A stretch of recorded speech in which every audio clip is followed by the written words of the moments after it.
Sperm donation concept తో వచ్చిన Bollywood hit movie Vicky Donor Telugu remake Naruda Donoruda పేరుతో శుక్రవారం విడుదలైంది.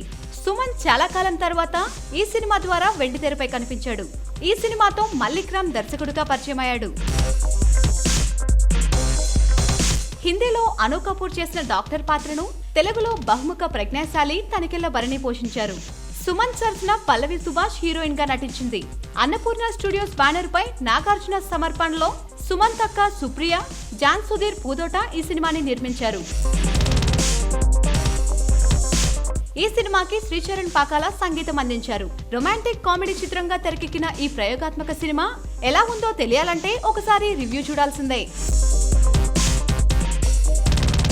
ఈ సినిమా కథ విషయానికొస్తే విక్రమ్ వర్మ అంటే సుమంత్ ఏ పని చేయకుండా ఖాళీగా స్నేహితులతో తిరుగుతూ కాలం గడిపేస్తూ ఉంటాడు. ఇంట్లో తన తల్లి స్వీటీ అంటే శ్రీలక్ష్మి కొడుకు ఉద్యోగం లేకుండా తిరుగుతున్నాడని తిడుతూ ఉంటుంది. దీంతో ఎలాగైనా డబ్బు సంపాదించాలని విక్రమ్ అనుకుంటాడు. ఇదిలా ఉండగా ఆంజనేయులు అంటే మన Tanikella Bharani doctor fertility centre లో డాక్టర్ తన దగ్గరకు పిల్లలు పుట్టట్లేదని వచ్చే భార్యాభర్తలకు సహాయం చేయడానికి ఒక స్పెర్మ్ డోనార్ ను వెతుకుతూ ఉంటాడు. అదే సమయంలో విక్రమ్ ని చూసి తనను స్పెర్మ్ డోనార్ గా అవ్వమని అడుగుతాడు ఆంజనేయులు.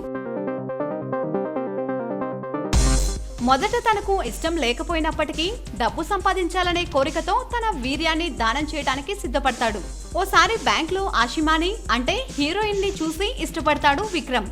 తన కూడా విక్రమ్ ని ప్రేమిస్తుంది. అయితే తనొక స్పెర్మ్ డోనర్ అనే విషయాన్ని ఆషిమాకు తెలియనివ్వడు.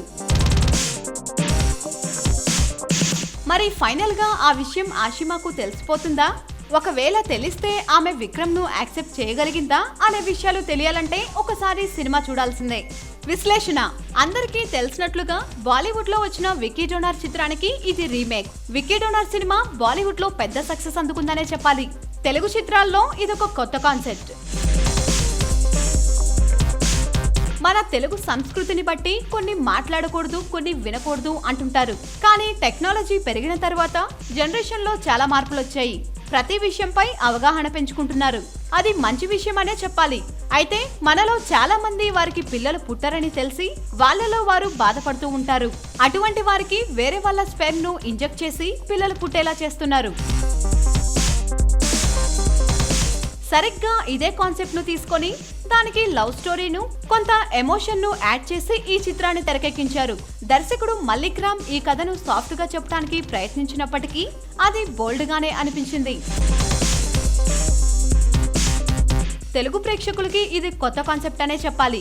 సమాజానికి అవగాహన లేని ఓ విషయాన్ని చెప్పాలనుకున్నారు. అయితే చెప్పే విధానంలో కొన్ని తప్పులు దొరికాయి. సుమన్ చాలా గ్యాప్ తీసుకొని ఈ సినిమాలో నటించాడు. సినిమా మొదటి భాగంలో తెరపై తన నటనను చూడటానికి సామాన్య ప్రేక్షకుడు బాగా ఇబ్బంది పడతాడు. సెకండ్ హాఫ్ లో ఎమోషన్స్, ఫ్యామిలీ సెంటిమెంట్ సీన్స్ లో పర్వాలేదనిపించాడు.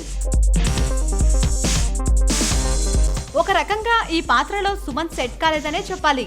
పైగా ఇది రీమేక్ సినిమా కాబట్టి ఖచ్చితంగా కంపారిజన్స్ వస్తాయి. బాలీవుడ్ హీరో చేసిన రేంజ్ లో సుమంత్ మెప్పించలేకపోయాడు. హీరోయిన్ క్యారెక్టర్ అంతంత మాత్రంగానే ఉంటుంది. ఈ సినిమాలో చెప్పుకోదగ్గ పాత్ర ఏమైనా ఉంది అంటే అది తనికెళ్ల భరణి. ఫెర్టిలిటీ డాక్టర్ గా తనదైన స్టైల్లో నటించారు. విత్తనం అంటూ ఆయన మాటల్లో వచ్చే ఊతపదం ప్రేక్షకుల్ని నవ్విస్తుంది.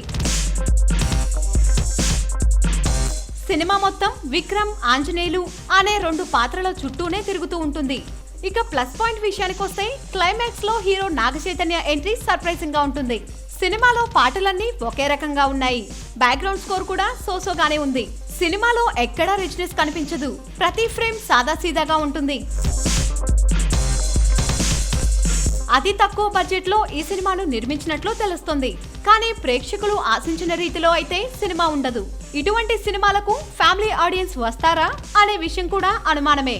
బి, సి సెంటర్స్ ఆడియన్స్ కి మాత్రం ఈ సినిమా నచ్చుతుందనే అనుకోవచ్చు.